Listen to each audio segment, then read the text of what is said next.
إن الحمد لله نحمده ونستعينه ونستغفره ونعوذ بالله من شرور أنفسنا ومن سيئات أعمالنا من يهده الله فلا مضل له ومن يضلل فلا هادي له وأشهد أن لا إله إلا الله وحده لا شريك له وأشهد أن محمدا عبده ورسوله صلى الله عليه وعلى آله وصحبه وسلم يا أيها الذين آمنوا اتقوا الله حق تقاته ولا تموتن إلا وأنتم مسلمون. Me emrin e Allahut të gjithë mëshirshmit, mëshiruesit, Allahun Zotin e vetëm të vërtetë falenderojmë, vetëm prej Tij falje dhe mëshirë kërkojmë. Allahut i lutemi që të na ruaj prej skeqjes, e cila nuk është gjë tjetër vetëm se pasojë e veteve, veprave dhe sjelljeve tona, cili ndo që Zoti Allahu e udhëzon, nuk ka kusht ta humb dhe s'ka kusht ta devijojë. Dhe cili do që humb dhe devijon, nuk mund ta udhëzojë te e drejta dhe e vërteta askush tjetër përveç Allahut, Zotit.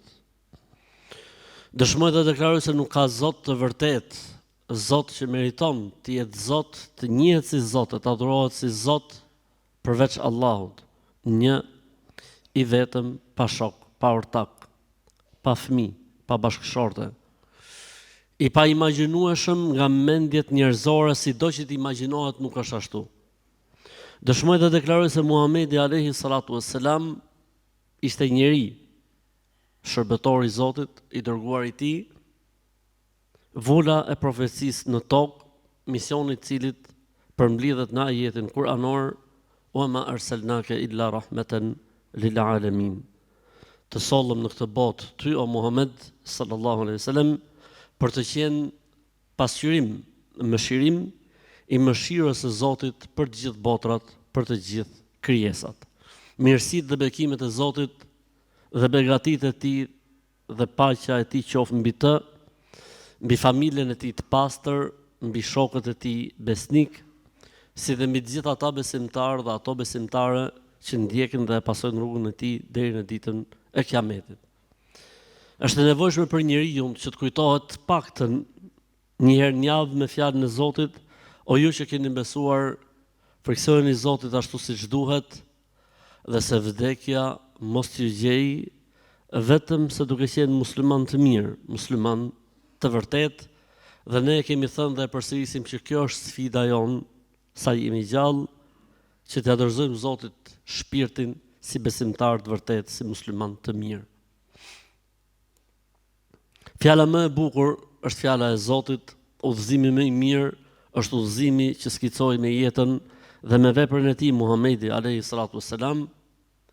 Nuk ka dyshim se më e keqja gjë që ekziston është të sajosh në fenë e Zotit. Sajesat në fenë e Zotit, bidatat, janë humbje të çojnë njeriu në zjarrin e xhenemit. Zotit i lutem në këtë ditë xumaje për vete dhe për ju, që Allahu pra Zoti ynë na e bëj haram një herë për gjithmonë zjarrin e xhenemit. Amin.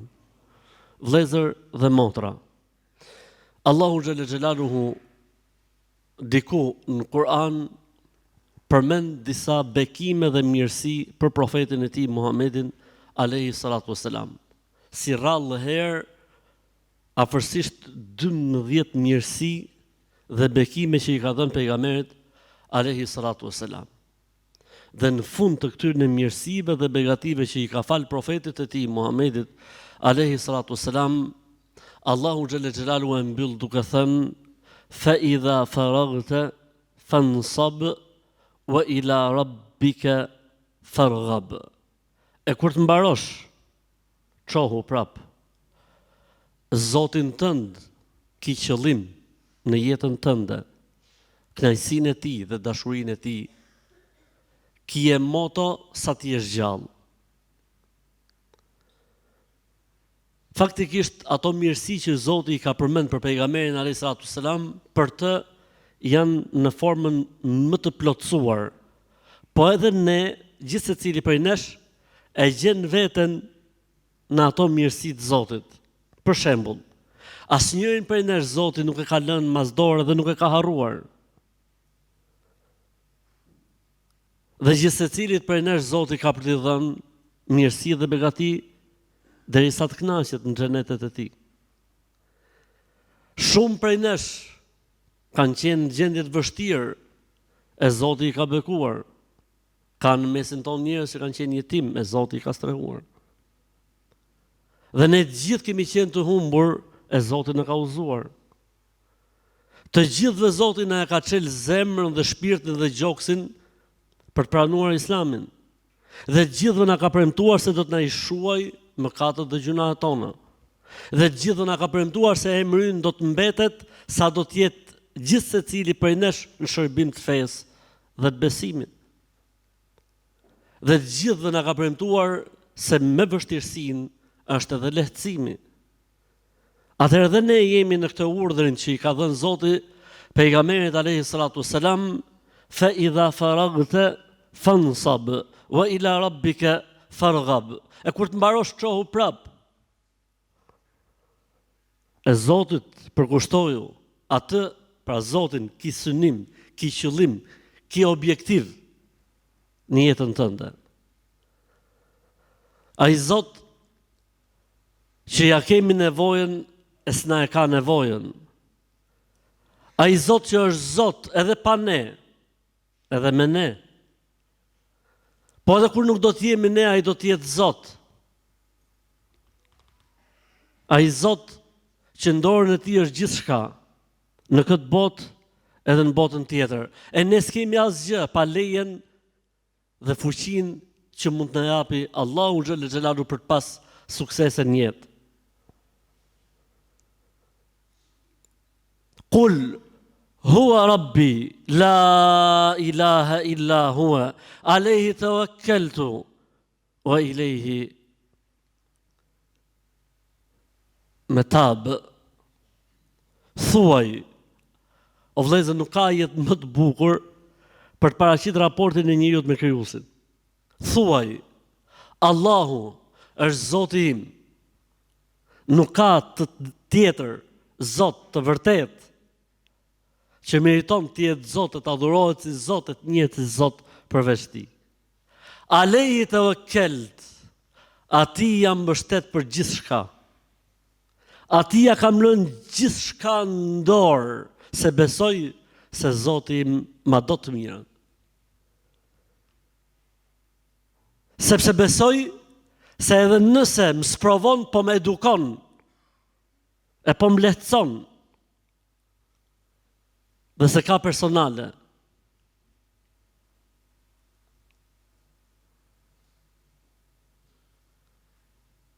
Alayhi tawakkalt, atij mbështetem. Atij ja kam dorëzuar gjithë jetën time, gjithë çështjet e mia. E duke qenë se unë jam jo ashtu siç duhet falendërues dhe jo korrekt në këtë mirësi, wa ilayhi matab, dhe ta i pendohem prap, e di që s'jam aty ku duhet dhe vetëm tek ai e ul kokën dhe pendohem dhe strehohem. Një besimtar që ecën me këtë lloj besimi s'ka gjë që e mposhtë. Madje as shejtani i mallkuar nuk ka t'i bëj besimtarit kur ka këtë moto në jetë, këtë motivim. Innahu laysa lahu sultanun ala alladhina amanu wa ala rabbihim yatawakkalun.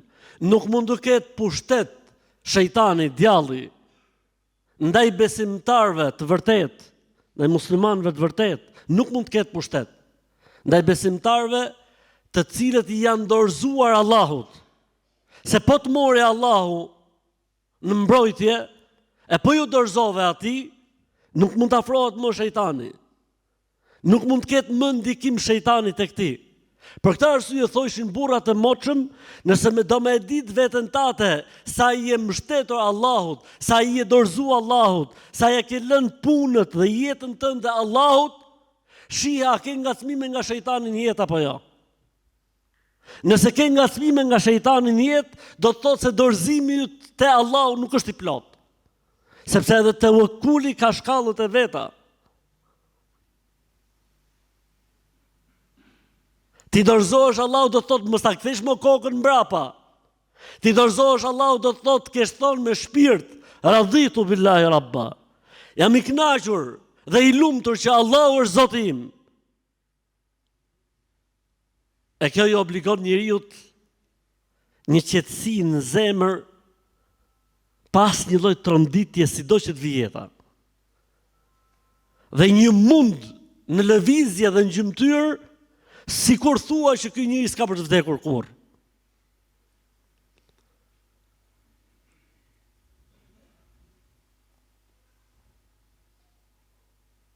Duke qenë njeriu i tillë, është mirë. E sa më larg kësaj tjetë, aq më shumë do të dobësohet, derisa mund shkoj puna tek njeriu edhe të dalin nga feja, Zotin na ruaj. Po, kur njeriu je kthen shpinën Zotit, kur njeriu mendon se ka ardhur një fazë të jetës, që është menaxheri dhe menaxhenti dhe administratori absolut i jetës dhe suksesit dhe dështimit të jetës ti, ky njeri, sikur po i thot Zotit, Zot më fal, unë s'kam nevojë për ty se i zgjidh vetë punët e mia, Zoti im. E ky njeri është kapluar dhe është marrë në patronazh nga shejtani i mallkuar.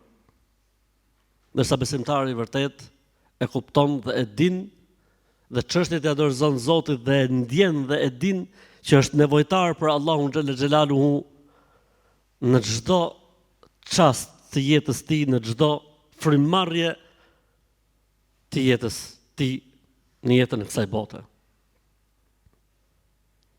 Për këtë arsye thuhet në Islam, ndër parimet që ka Islami thotë, nëse njeriu i mbështetet krijesave në atë që nuk e bën askush përveç se Zotit, del nga feja dhe besimi.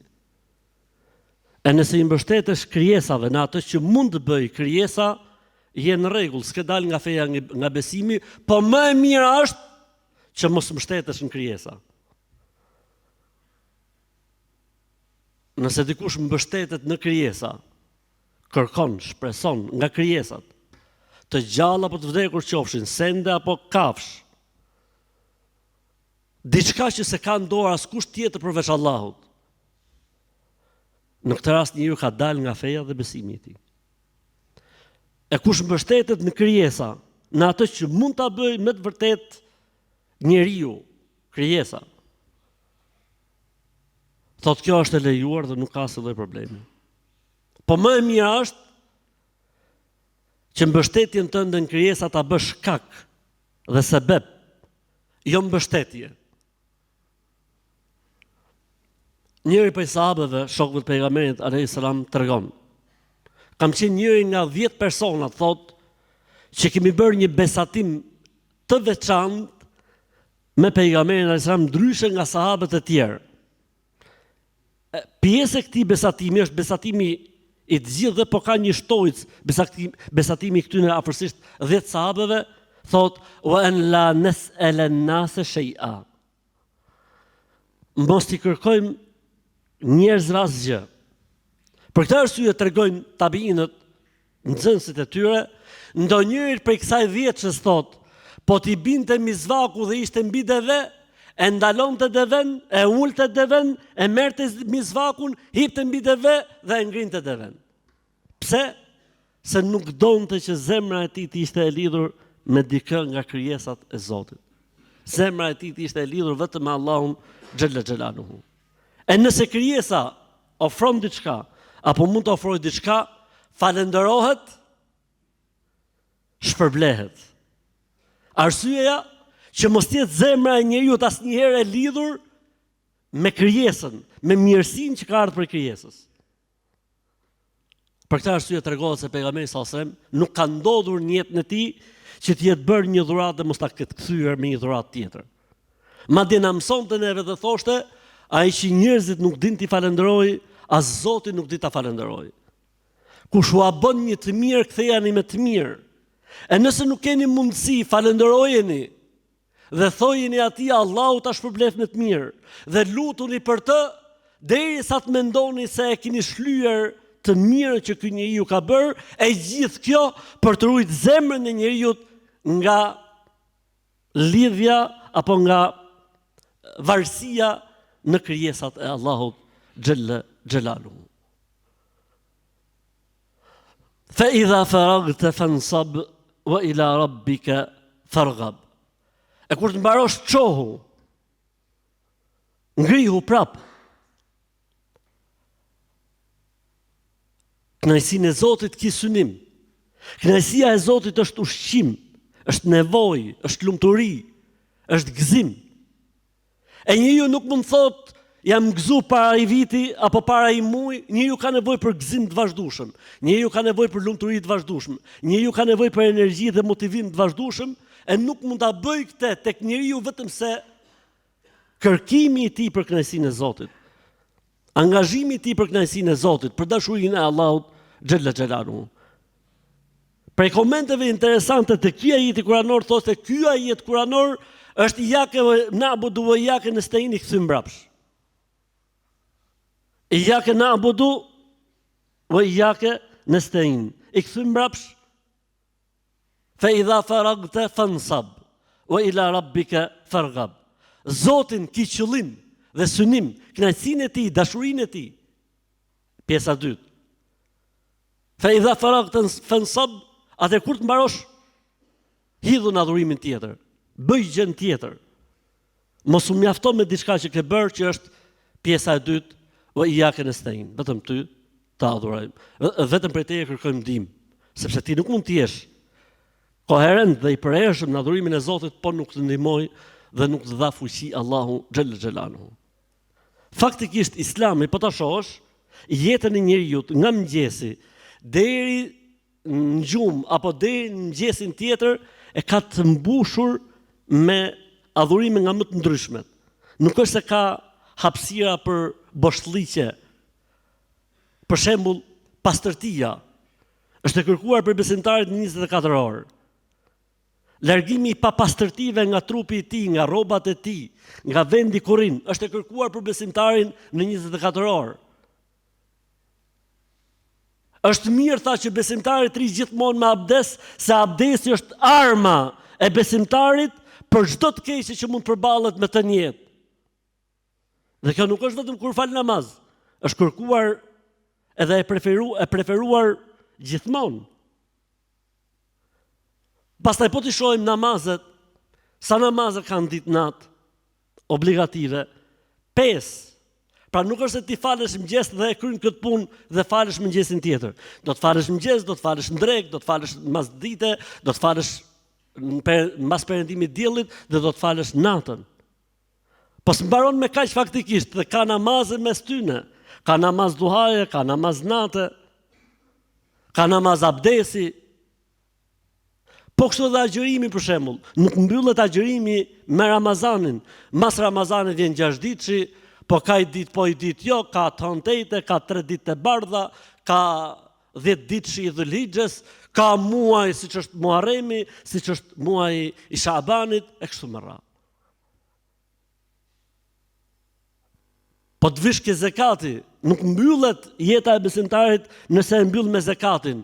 Përveç zakatit ka dhe sadaka, ka dhe obligime tjera njeriu në jetë, shpenzimet familjare, ku dëgjon etj etj. Po kështu dhe haxhi, nuk mbyllet puna me haxhin, po bën haxhin do të bësh dhe umre. Po bën umre do të bësh dhe haxhin, sipas mundësive normalisht. Pa ai që i ka mundësit, nëse e bën një herë haxhin e ka mbyll jo. Zoti don për jush, tha pejgamberi alayhis salatu selam, që nëse i keni mundësi të paktën një herë në 5 vjet me shku në haxh. Jo obligative, është e preferuar, jo detyrë. Ama nuk është mbyll me i haxh. Haxh 1 është ai shtylla e Islamit, po nuk mbyllet me aq. Për këtë arsye adhurimet në Islam kanë synete para farzeve dhe synete mbas farzeve në përgjithësi. Në përgjithësi. Sepse kështu ruhen farzët. Për këtë arsye dhe haramet në Islam kanë mekruhate. Çfarë janë mekruhatet? Gjëra të urryera dhe të papëlqyera. Pse kanë ardhur gjëra të urryera dhe të papëlqyera? Për ta ruajtur njeriu më kollaj nga harami. Se kush ruhet nga mekruhatet e ka më të kollajshme me urrit nga haramet. Kush është i kujdesshëm në synetet dhe në nafile, nuk ka dyshim që është shumë korrekt në farzet e tij. Për këtë arsye, Allahu xhallal xhelalu në disa vende në Kur'an e orienton besimtarin që mos ta mbylli me kaq punën, adhurimin, përkushtimin, po të ndroj temë, të ndroj formë, po mos shkëputet. Për shembull, në surën El-Jumua, Allahu xhallal xhelalu tha në Kur'an: "Fa idha qudiyatis salatu fantashiru fil ardi wabtaghu min fadlillahi wadhkurullaha kathiran la'allakum tuflihun." E kur të mbaroj namazi i xumas, shpërndauni në tokë, kërkoni prej të mirave që Zoti ka hedhur në tokë, e përmendeni Zotin shumë që të jeni të shpëtuar. Nuk tha po e ke fal xhumon e ke mbyll punën. Jo, vazhdo dhikri, vazhdon. Fa idha qadaytum manasikakum fadhkurullaha ka dhikrikum abaakum aw ashadda dhikra. E kur ti mbyllni adhurimet e haxhit, adhurimi i haxhit çfarë do të thotë vëllezër dhe motra? Do të thotë që njeriu del nga kjo botë, del sikur me qenë dita e parë e lindjes tij, zero, i bardhë. E megjithatë Zoti si mësoi pejgamberin dhe sahabët dhe muslimanët përgjithësi, e kur ti mbaroni adhurimet e haxhit, përmendeni Zotin më shumë se çlavdroheni me etrit dhe me gjyshrit dhe me të parët tuaj.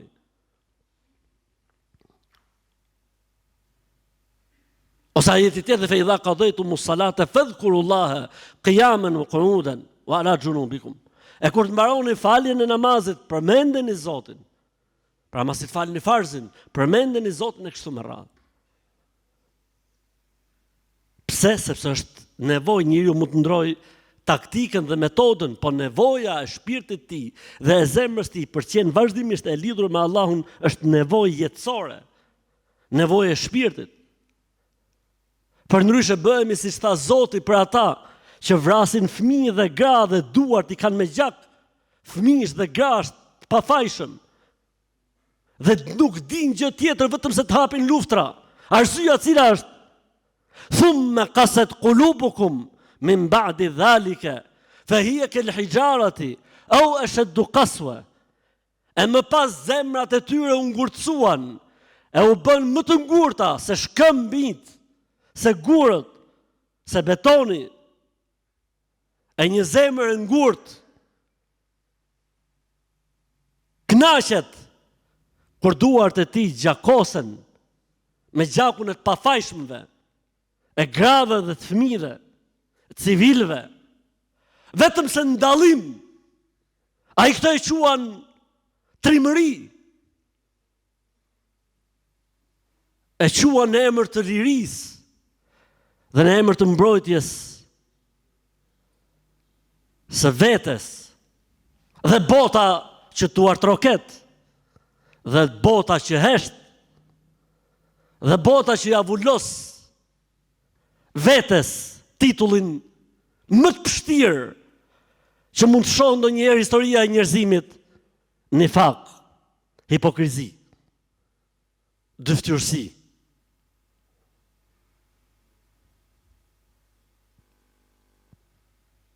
Nëse një fëmijë do të vrite nga një musliman, do të bëhej lajm,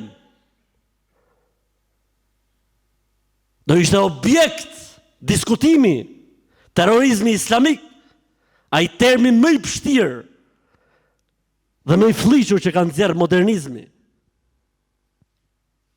Ndërkohë që atje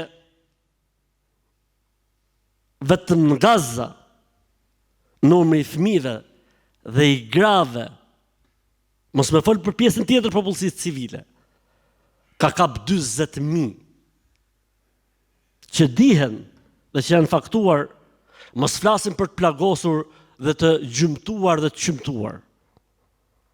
Pse? Zemrat e tyre u ngurtësuan, u bën si shkëmbit, e më keq se shkëmbit, se ka shkëmbit që në momentet caktuara shpërthen prej tyre ujë, e ka shkëmbit që rrokullisen prej frikës ndaj Zotit. E ata që e dinë vërtetën, e nuk reagojnë sipas mësimeve të vërtetës, këto janë pasojat. Për këtë arsye Islami e ka mbushur jetën e besimtarit me përkushtim ndaj Zotit, me lidhje me Zotin, me nevojë të përhershme për Allahun dhe kënaqësinë e tij, për këtë arsye besimtari e sheh humbjen e një jete, sikur është vrarë gjithë njerëzimi, dhe shpëtimin e një jete, sikur ka shpëtuar gjithë njerëzimin. Madje edhe në kafsh, nëse sillemi mirë dhe i trajtojmë mirë, kemi sevap dhe shpërblim, tha pejgamberi alayhi salatu wassalam. Elhamdulillah, mirësi e madhe që Zoti i Madh na ka udhëzuar dhe na ka begatuar me këtë mirësi dhe me këtë mrekulli të madhe. Elhamdulillah. E njëjta gjë o vëllezër dhe motra vlen për Kur'anin, e njëjta gjë vlen për dhikrin, e njëjta gjë vlen për gjithçka. Ndoshta njeriu nuk mund jetë i dalluar në të gjitha, por nuk duhet i lejë të gjitha. Për shembull, ka njerëz që janë dalluar në 3-4 fusha. Ka njerëz që janë dalluar në 8 fusha si Ebu Bekri, që do t'i japen 8 dyert e xhenetit. Dhe ka njerëz që dallohen në disa fusha ose në një fushë, por nuk është se lejnë masdore fushat e tjera, po thjesht nuk janë të dalluar. Thjesht nuk janë të dalluar. Allahu xhalla xhelalu e mëson profetin e tij Muhammedin alayhi salatu wassalam me ajetin e mëposhtëm. Qul inna salati wa nusuki wa mahyaya wa mamati lillahi rabbil alamin la sharika lah wa bidhalika umirtu wa ana awwalul muslimin. Thuaj, falja ime, kurbani im, jeta ime, vdekja ime, janë kushtuar vetëm Allahut, Zotit të vetëm të vërtet.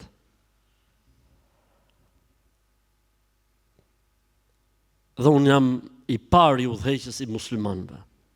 Pra për pejgamberin alayhi salatu wassalam. Gjithë jeta e tij, po gjithë jeta jonë duhet të jetë e tillë. A ka mundësi vëllezër dhe motra që edhe gjumi jonë dhe qetësia jonë dhe hëngmja jonë dhe epimja jonë dhe fjetmja jonë të kthehet në adhurim për Allahun xhelle xhelaluhu? Po, ka mundësi. Sepse këtu thot gjithë jeta ime, nuk tha vetëm dita. Gjithë jeta ime do thot 24 orë. E si realizohet kjo? Thot, realizohet kjo atëherë kur njeriu, edhe pse nuk po bën adhurim, po bën vepra të rëndomta, qëllimin e ka që të ushqehet me halal, që të ushqej familjen me halal, që të forcohet në adhurimin e Zotit, punët e rëndomta, sa do të rëndomta qofshin, i shkruhen atij adhurim, e si pasojë bëhet gjithë jeta e tij e kushtuar për Allahun xhelle xhelaluhu. Vëllezër dhe motra, ndër interpretimet interesante të këtij ajeti kuranor është e kur të mbarosh me punë të dynjas, përkushtoju Zotit.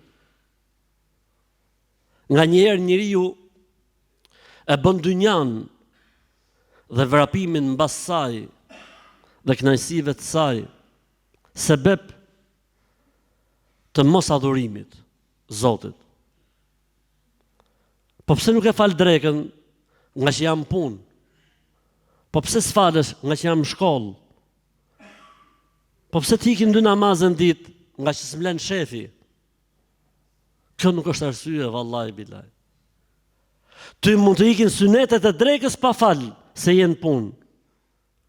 Mund të ikin synetet e drekës dhe t'ikin ndis pa fal, se s'len shefi. Po farzi nuk negociohet. A që është detyrë nuk negociohet.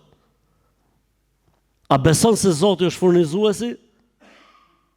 Po valla e besoj se Zoti është furnizuesi. Po këtu pra duket sa e beson se Zoti është furnizuesi ose jo. Nëse ti i kthen shpinën Zotit dhe nuk falesh në emër të punës, në emër të zyrës, në emër të shefit, në emër të rrogës apo çdo gjë tjetër, do thotë se nuk je në rregull me besimin se Allah është furnizuesi. A ke vënë re se si mbyllet suratu El-Gjumua? Sura El-Gjumua mbyllet me fjalën e Zotit, Wallahu khairur raziqin. Allahu është furnizuesi më i mirë. Se Allahu e din shumë mirë se do të kishte njerëz të cilët do të arsyetoheshin me mosardhje në xhuma, me punë, me tregti, me biznes, me pozicion shoqëror. E Zoti tha, Allahu është furnizuesi më i mirë. Nuk sakrifikohet xhumaja në emër të asgjëje. Po ne nuk kemi ligj që na e mbron një gjë të tillë. Është dobësia jonë. Jemi të kalb nga fillimi deri në fund. Që nuk arrim ta kërkojmë një ligj të tillë. Që muslimanëve t'ju mbrohet një drejtë, e drejta e xhumas, një herë në javë, një orë në javë. Po si do qoftë puna, kjo nuk justifikon asgjë. Kjo nuk justifikon asgjë. Po kështu dhe namazet e tjera, po kështu dhe agjërimi, po kështu dhe adhurimet e tjera, nuk mund të justifikohesh. E nëse je angazhuar me diçka dhe nuk ke mundësi të përkushtohesh aq shumë, kur të mbarojsh punën, përkushtohu. Nuk i falet dot synetet e drekës. A e mbarove punën? Fali mbrapa. Valloj në kom punën deri në akşam, nuk ka problem. Bashkoj synetet e namazeve të gjitha mbas jacie, nuk ka problem. E marrën përgjegjësinë nga Allahu. Përderisa ty nuk të mundësua të i falësh synetet e namazeve gjatë ditës për shkak të punës, falin darkët në qafën time para Zotit. Po jo të sakrifikojmë ne farzin, atë që është obligim dhe detyrë në emër të asgjëje. Dhe ruhu nga një nga ushtarët më të poshtër të iblisit, që quhet do ta bëj.